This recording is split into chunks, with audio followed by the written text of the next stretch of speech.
I know there's things that my wife isn't saying. I know that she wants to be excited for our relationship. She wants to be excited in her mind, in her body, in her loins, for our sexuality, for our life together. And there's things that she's not saying.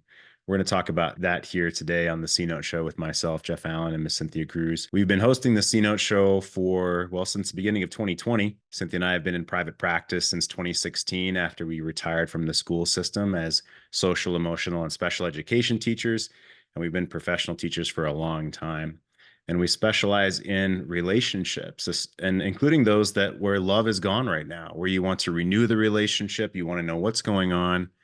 And I speak with men about how to grow confidence back within your own self, how to feel unshakable in who you are as a man. And that's a journey. That's not a destination that we check a box and then I wish it was, right? I wish we could just brush our hands of that and never have to think about it again. Being confident within ourselves, within our path, our mission, who we are, how to speak confidently. But it's a journey. It's a constant journey. So we talk about that here in the context of relationship and building love yet again. So 3 secrets to a woman's attraction that they won't tell you. Most women are unconscious of these things. They're not aware of these things. So some quick review. What is masculine frame? What's masculine frame for you as a man? You are the protagonist within your vision. You are the central piece, the central character when you think about your life.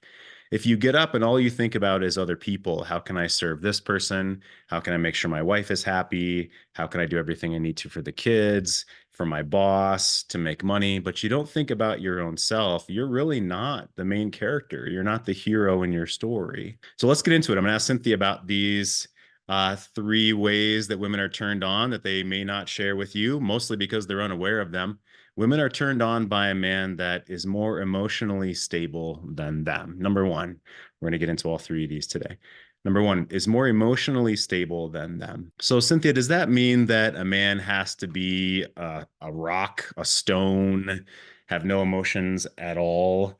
Does that mean that he just has to be, perfect and she can be a storm, a storm of chaos, and that's fine? What does this mean to you in your own heart and your own soul in the dynamics of a relationship when a man is or is not as emotionally stable as a woman? What does that mean to you in relationship as a woman? Yeah, I mean, I would certainly say I've observed certain women's development groups where women are trying to embrace the storm of themselves. And there is the message that the man should just be the rock no matter what. And she always gets to be the storm. I think really much deeper than that.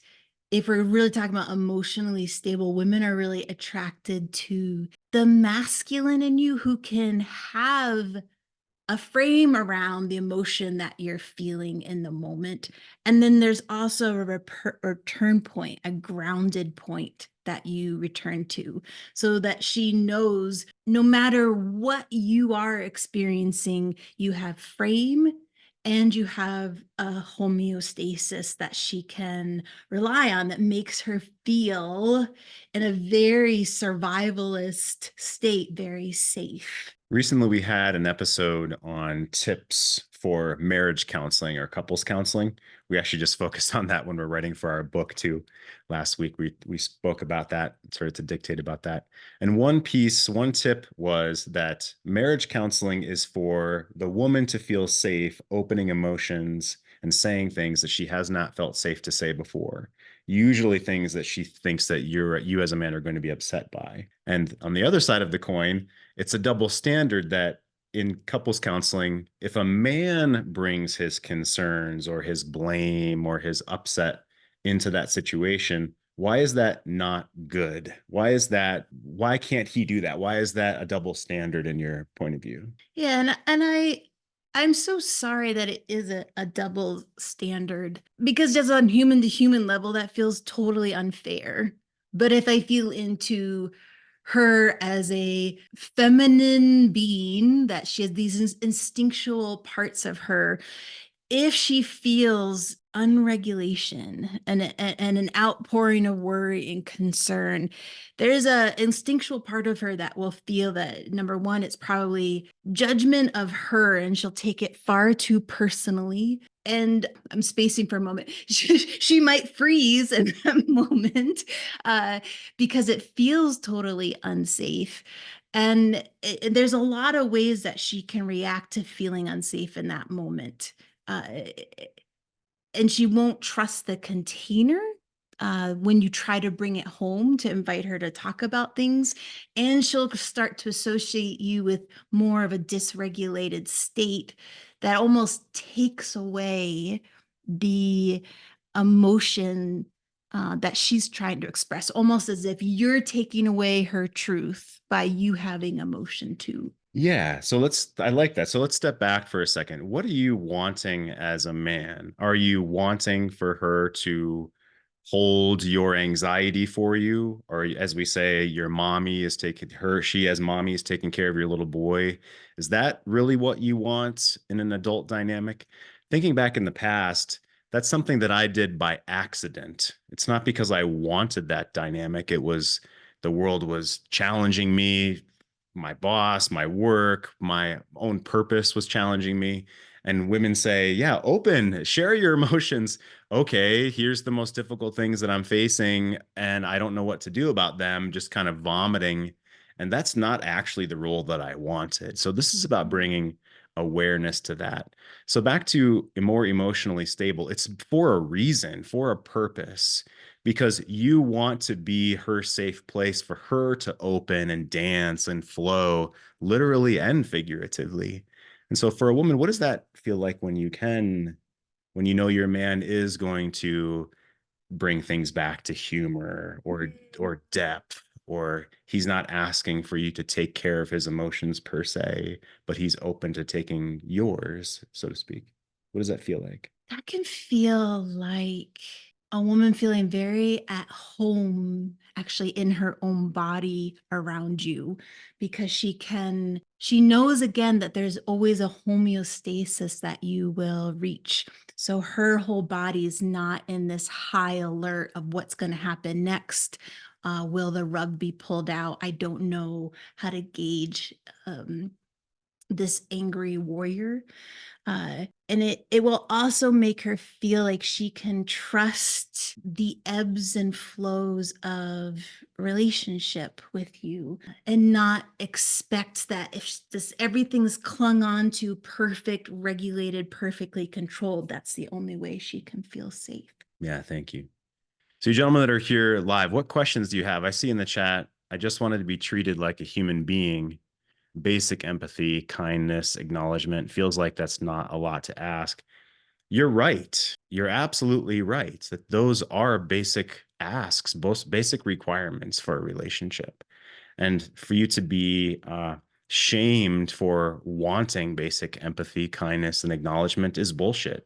Absolutely. Let me grab the graphic I drew last week. I'm always drawing stuff for guys. And let's see. Yeah, this one. I drew this on the call, I think, last week. This one about emotional expression. And if you're being shamed for basic human desires in relationship, like kindness and empathy, that's not okay, regardless of what she's saying or how she's blaming you. And that's why you're here. That's why you're in a community of men that are on this journey, so you can get feedback from them and you don't feel so alone. I do want to jump in really quick. Thank you for Yeah. that. Yeah, please. Allison Armstrong posted something on her Instagram. She's great, obviously does brilliant work, but I was kind of taken aback by something she had posted. And she talked about this almost exactly on topic what you're talking about here, where it was about, holding space for emotional safety and all these kinds of things, the masculine holding that for the feminine. And then she even said the feminine holding it for the masculine. I almost responded on the post. I held it back because I didn't want to deal with, responses or backlash. I was like, forget it. I'll talk to the men about it.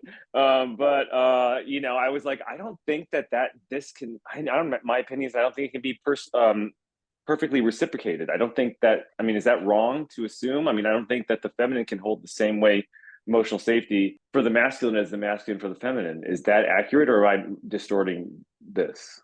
That's a great question. How is this in the frame of different generations that you see too? Well, it's harder to answer with different generations. Let's say, the generation before us, maybe they were a little bit more stuck in traditional gender roles. Uh, so I could see that as almost women completely fleeing from the concept of holding space. I guess I look at it more in archetypal language. So a woman could be in her own masculine and hold space for the masculine, but it will never be the caliber of what I imagine men holding space for men is. And with that comes her not very good masculine of could be quickly turned to judgment, or does she lose stamina holding the space? In other words, though, if we talk about her archetype of the feminine, like priestess or sage or healer, there's a way that she can hold space, but it's in a different tenor and a different texture than what I experience on the other end when the masculine holds space for me. Yeah, that's well put. It depends on what role you're wanting her to play. And to my point a few minutes ago is in the past, I didn't consider that. It was just sort of a default, I'm upset today, let me vomit, and not considering how that's going to affect the relationship. Yeah, right. No, that makes sense. But then does this kind of exchange, does that cultivate intimacy? How does that affect that conversation? How does that, if their feminine is providing a safe space for your masculine, is that going to negatively affect the relationship on that level, on the sexual intimacy component, and how is that all intertwined? And I don't know. I guess that would be Yeah, my that's concern. a great question. So let's just pause on it for a second. I'm all over this question. Alison Armstrong, I celebrate all of her works. I've binged all of it. And of course, Cynthia, I agree with everything you just said. And Jeff, I was the same way, just vomiting it out, just expecting that we were the same and equal. I think Alison Armstrong's opinions and that insight specifically is absolutely appropriate for a woman who's taking those steps to do the work and become enlightened, but it's not applicable to the common woman. Yeah, that's very well said. And that's the graphic that I wanted to show here. This is what Cynthia and I fully believe we practice in our life. We teach this. The level 1 is the more instinctual when you first get together. Level 2 is more roommates, and it's not sexual at level 2. And level 3 is what we want to progress into, to learn how to dance the masculine and feminine, to be intentful in that role, to both be practicing this. So Cynthia, to answer that question, if there's a woman that's in roommate mode, in limbo mode, she has no idea that level 3 exists or what that means for her, or maybe she's just afraid to take on, I'll use the word responsibility for her own awareness and self and feminine practices, which I think you'd agree that's an appropriate word. And you can talk about that here in a second. All they think is, I want to go back to level 1. I need to go back to when things felt good. Chemistry was strong. We were sexual, which in many people's minds means a new relationship, because it's hard to go back to the beginning. Right. So talk with us about that. Yeah. I really appreciate what you said about a woman who's not doing work. There's a really big difference. And yeah, she probably will feel really uncomfortable holding space for your masculine, especially if it's not you're providing even some of your own frame for it, because it will make her feel uneasy and nervous. It will be a physical discomfort for her because everything in her evolutionary brain is indicating, is this the leader, the warrior I can trust in the midst of emergency? And then what you're saying in terms of, I want it to go back to being a certain way. I want it to go back to being easy, where I don't feel discomfort. I do find women falling into that. And also their perception that they should just, feeling good in relationships should just happen. So there's an automatic belief that I get to feel good. And if anything makes me feel uncomfortable, it must be someone else's problem or issue. Yeah. So those are all the unaware or uneducated or baseline of what we see. This is what we see out there. It's what we talk about every single day. Yeah. Take us from there. Just describe my ex for sure. Yeah. So what does that mean for you now that you're single at this point? You're fully responsible for your own self. You don't have to worry about relationship. How does that feel different at this point for you? well, I know better. I'm out there, I'm single and dating, and in the dating life, I've got my issues, and I'm not thrilled with my job right now. So speaking to a couple of women I'm dating about, what's going on with work now? I know you weren't happy. I'm not proposing or sending that out there as just vomiting it all and hoping the universe can solve it. I'm stating, yeah, there's things about it that aren't great. I'm looking, I'm interviewing, and you want to get some sushi. Yeah. Yeah. What are you going to wear for Easter? Just the bunny ears and the tail. That was our discussion this morning. I said just the bunny ears and the tail. So Cynthia, what's the difference between a man pretending that everything's always great and a man having frame on the challenges that he has, but he's not dumping that on her, like I was just saying there? What's the difference there? Yeah, so as much as women want to feel comfortable in your presence, they also want to feel connected with. They want to feel like they can connect to you. And I've certainly experienced this with, gentlemen in the past, where if they're trying to wear the kind of glossy shield, the plexiglass of everything's fine, nothing's going on underneath that's unpleasant, it's really hard for her femininity to bloom in front of you, because she won't be able to feel you. She won't feel seen by you. And she could either like lose interest quickly or be trying to press in, trying to get that shield to break. Whereas if there is something that you share, again, within the frame of your masculinity, and I know what this is like as a woman. You can feel a man's dissatisfaction or uncertainty, but you can feel around it his own armor of, I've got this, and I know there will be another side to this. And it almost feels like an adventure he's sharing. That's a very different experience, and a very attractive experience, and also an experience that can invite a woman out of more of that level one baseline energy. Yeah, it's the courage. It's the courage to face those things, the courage to know that you're going to face it. I think that's an article from Horseman came out today, the difference between confidence and courage. Courage has to come first. Confidence comes later. So the courage for you to face the next challenge in your career, Jeff, the courage to say that not everything is perfect and be okay with that, right?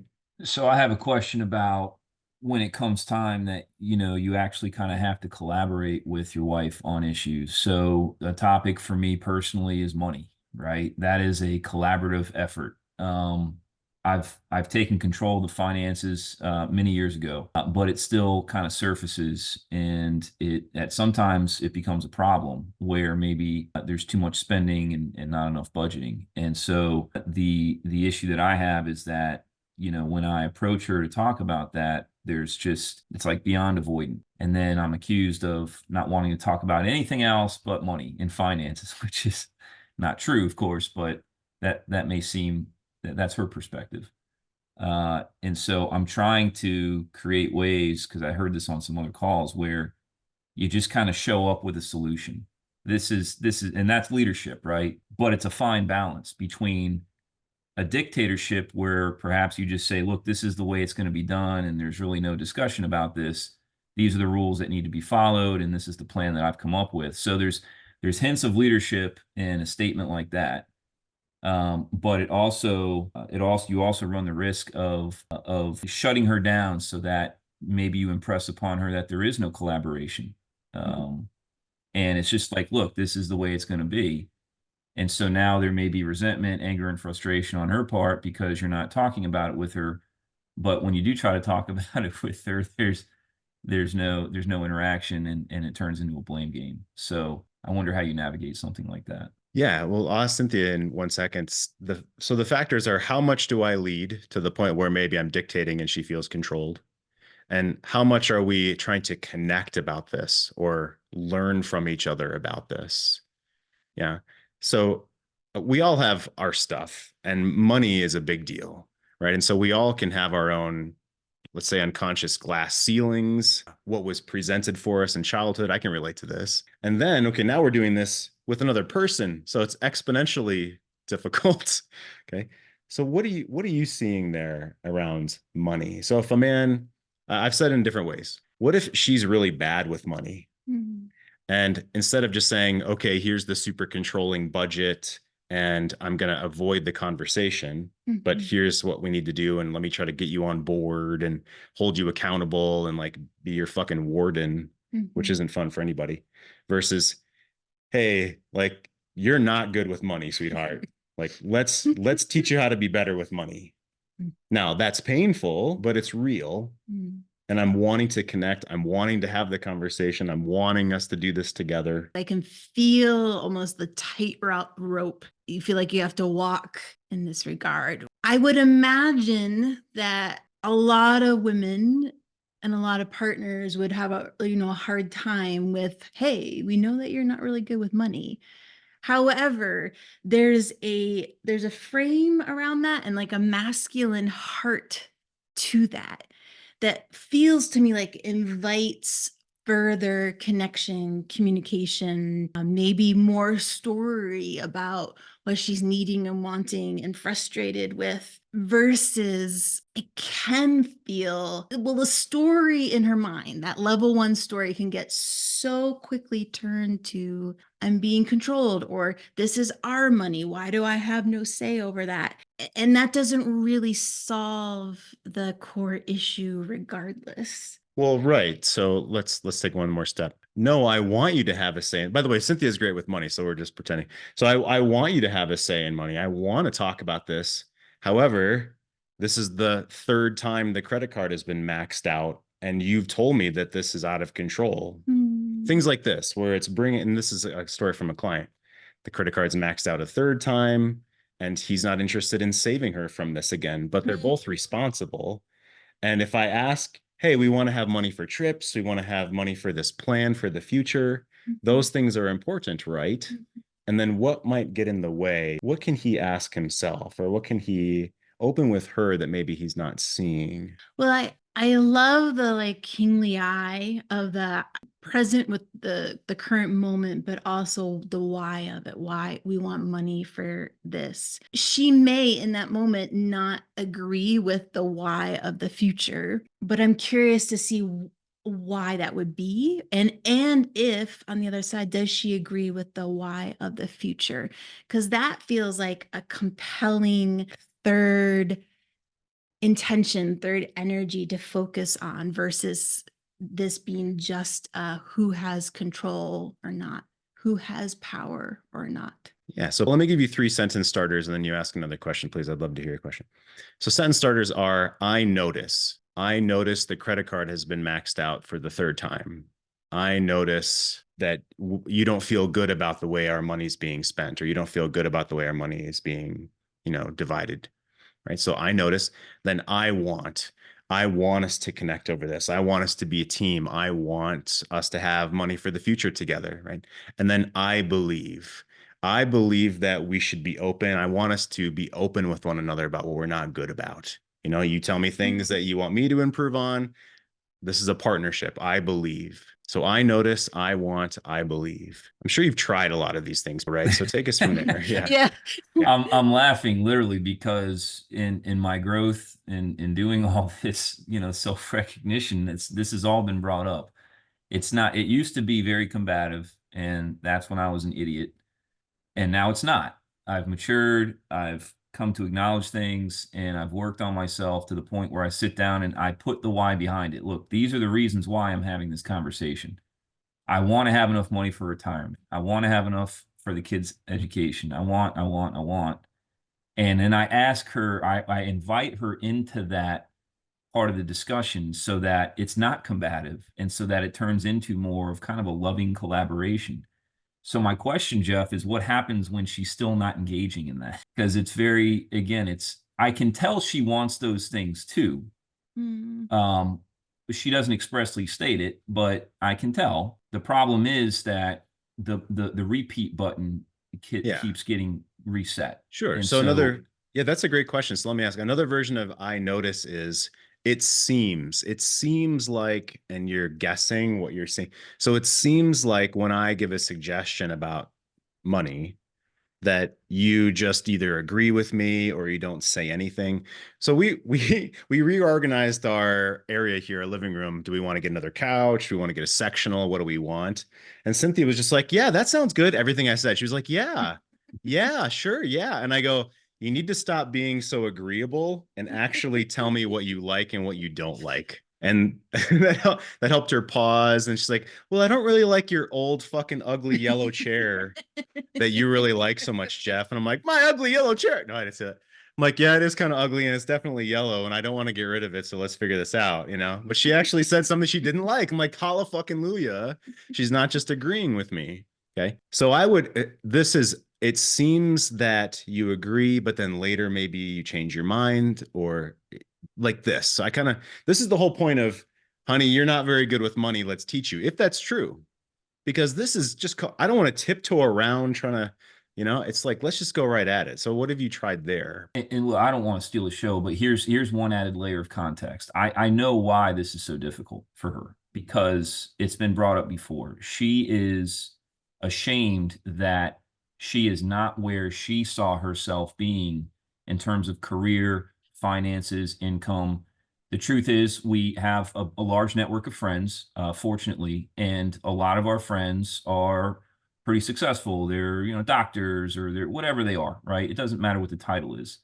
But her projection is that they're doing so much better than she is, or perhaps even us as a couple. And fortunately, we're doing fine. We're not hurting for money. But like every human being, or most of us, we do budget. We have to. And so there's this layer of shame that I've identified in her that centers around, just that, how she thinks she's doing. I mean, she's a teacher.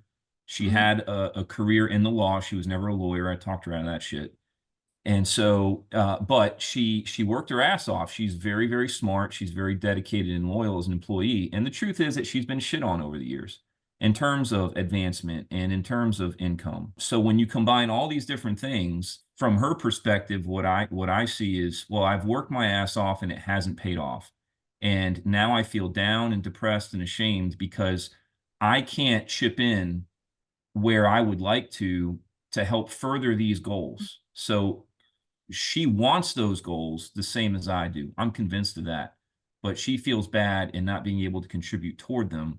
And she wants to do things in life that bring, joy and all this stuff to her. And so that, quite frankly, to her is materials, and vacations and things that we all enjoy, but that we can't always afford. So yeah, and I'll have Cynthia answer in a second, but so what is that affecting that you don't want it to affect? Well, it affects our relationship at its core. I mean, how so? Because I can't help her with that. That's something that's her responsibility, much like I have my own. And as men on this call, we have our own. Our wives share in their own responsibility in the relationship. Right. So and I've tried to kind of talk to her about this, but I don't. So specifically, no, I get it. It's cool. So specifically, what behavior is she doing that you feel is hurting the relationship because of what you're describing, in your opinion? Well, she overspends at times. I think that's the answer. Okay. So has she said, yeah, I spend a certain amount of money because I feel ashamed that I'm not making more and all this? Is that all flushed out? Not expressly, but yes, I think at the end of the day, that's the kind of the vibe that she gives off, if you will. Okay. So that's one what thing I take away from it. Okay. So there's something to learn there about her of the spending. Why is she spending, in other words? You don't say, why are you spending? It's, tell me about that. What kind of stress does this help you alleviate? What are you hoping to attain, right? So that's one thing to learn. And then the next is straight up saying, again, the drawing of a boundary, straight up saying, such and such behavior seems to me is hurting our relationship, and that's not okay. And then not trying to convince her or describe or explain. So that's our place, is to open her as much as possible, understand, empathize, and then most likely another time, so you don't stack it right on top of that, but another time, what you see that's hurting the relationship, you call out, such and such behavior is hurting our relationship, and that's not okay with me. Okay. Now, from your point of view, she has shame about money. What would help? Because we can say, yeah, she needs to go take care of that. She needs to fix that. What else would you add there? And then we'll take a step forward, please. Yeah, and I just want to nod my head to the past conversations. I know your wife like very much has a shutdown response. So I guess I'll just say the thing that really hit me with what you're sharing is that's so disempowering for her to feel that her 110 best effort doesn't have value in this like regular world. Um, And that can go actually pretty core deep to, let's say, being in the teaching profession. We would never say this in the teaching profession, but she gets to use a little bit more of her feminine skills because it's about connection and relationship and synergy of a classroom and creating. And that's kind of, I feel like she feels almost like the core skills of herself, again, don't equate a sense of power. And so my offering is, even in conversations about money or another time when it's not about boundary, just noticing how powerful she is or how powerful her statement is or how allowing those natural things in her to have weight and value and gold in this real life world. Yeah. Awesome. Good stuff. Super appreciate it. All right. We'll take a step forward into our next 2 points here. So number 1 is she wants a man to be more emotionally stable. And number 2, a man that isn't crushed by any rejection because he knows life is abundant. And I use the word crush here intentfully. So women are turned on by a man that isn't crushed by any rejection because he knows life is abundant. Again, it doesn't mean that you're a robot. It doesn't mean you don't have emotions. It's that you're not crushed and thrown aside. You're not thrown off of your horse necessarily by a particular rejection, that you can smile and you can move through it. And I'll ask Cynthia why that's attractive for a woman. And number 3, women are turned on by a man that will continue to pursue what he wants, regardless of setbacks along the way. In a healthy way, of course, in a calibrated way, in a way that's aware.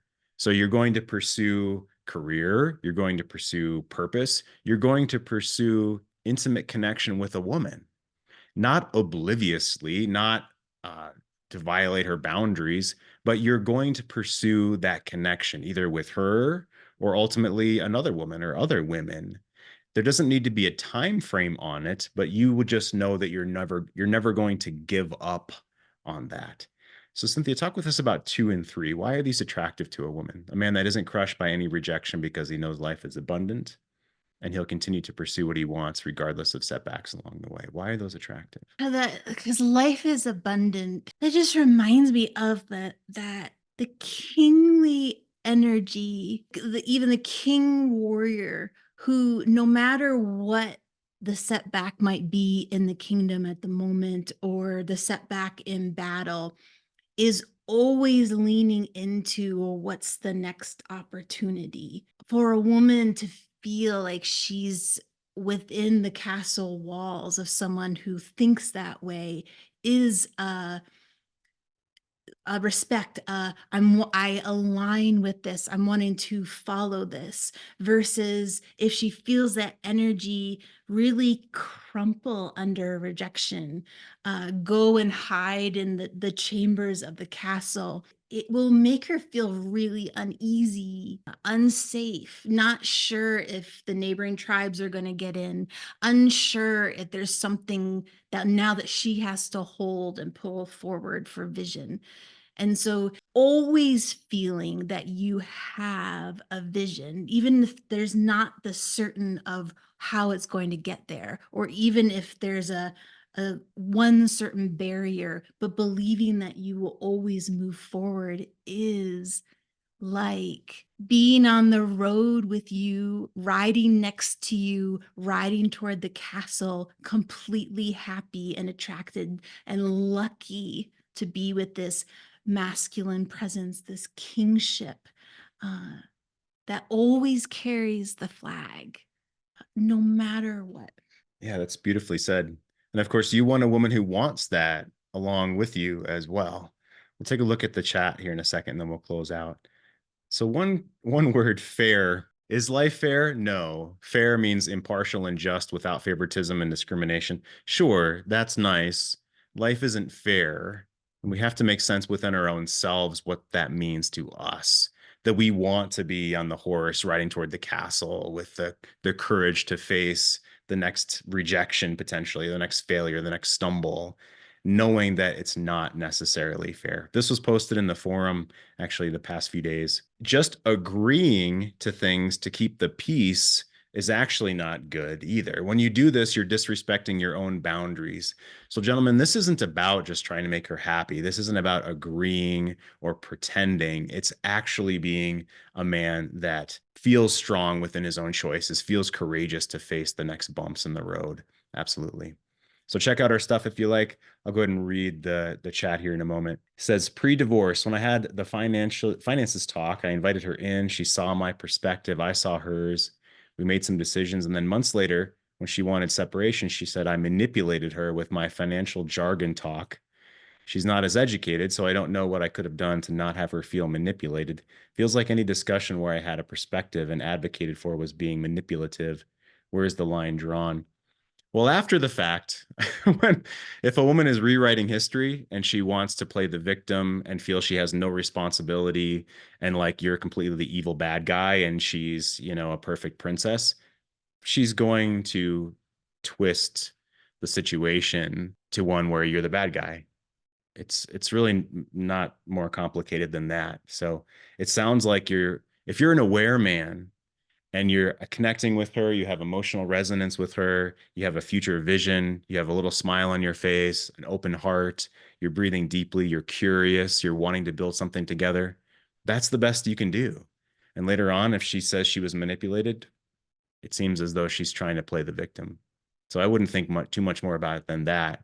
But yeah, any other particular question on that? I mean, that discussion happened before this men's work. So I don't think I was as, coming to the table as perfectly as you described there. So there definitely maybe was a little bit, possibly some convincing involved. So, there there's a line somewhere there. And like, where is that line where we can get maybe too emphatic? I grew up in a very emotional household. So maybe I have a little bit elevated emotional, even when I'm positive, I'm very positive, or things can be negative. I've toned that down since, but I could see how she could turn that into a manipulation, even though that wasn't my intention at all. I was just trying to have a discussion, and I'm just a more emotionally charged person than she is. I'm just trying to like navigate this. Like, where do I start to erode my personality by trying to be less emotional, trying to not be as manipulative, don't want to walk on eggshells to come off that way, then it turns into self-consciousness. You see what I'm getting at here? Where's that line drawn? Is it different for each man? And yeah, well, let's start with, thank you. Let's press pause. So it's not a line that you're either across or not. It's a dance. It's art. And the core color on the palette is conscious awareness, is spiritual awareness of what are my motivations? Am I really trying to push towards something here? Am I insecure in some way? Am I really trying to talk them into something? So being aware of our own story, being able to step back, right? Be willing to learn and be wrong. That's the base color on the palette. And then from there, our personality blooms. And by the way, our egos are always trying to manipulate and cajole and jockey constantly. That's a part of our egoic self. So it's not like you're a bad human to want a certain outcome or be trying to have certain experiences. Is it steeped in conscious spiritual awareness of am I trying to manipulate? What's my story? Where are my fears? Really, the core of spiritual awareness is there's fear and there's love. Am I acting out of fear with some story or some manipulation, even if I'm fooling myself, or am I acting out of love? And if we're acting out of love and we're aware, and we work on our stories and we do this dance and we're on this journey as a man, that's really the best we can do every day, every week, every month. Yeah, it's a great question. So how would you close this out for today, Cynthia, please? What are you seeing within a man wanting to be attractive, but not to forget himself or forego himself in these ways? Yeah, well, I love how you just brought to the table the naturalness of ego and human desire to manipulate, even if it's for very good reasons. I think a lot of broken attraction can come from women when, in partnership, maybe the masculine feels like he has to squash the ego or somehow make it always has to be this perfect sage and wise man. And if there's the pursuit of always being perfect and never have an element of manipulation, she'll never really be able to feel the trueness of your heart and your kingliness.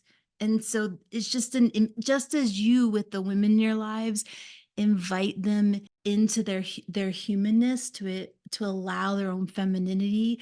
I just want to honor the humanness in you, and that it's okay to have both the shadow side, the ego that has a really good evolutionary reason to be there, plus the work with this incredible energy of the king who is always carrying the flag forward. Awesome. Appreciate you guys. Keep posting in the forum. We'll see you next week. Thank you, Cynthia. Thanks. See you next time, guys. Ciao.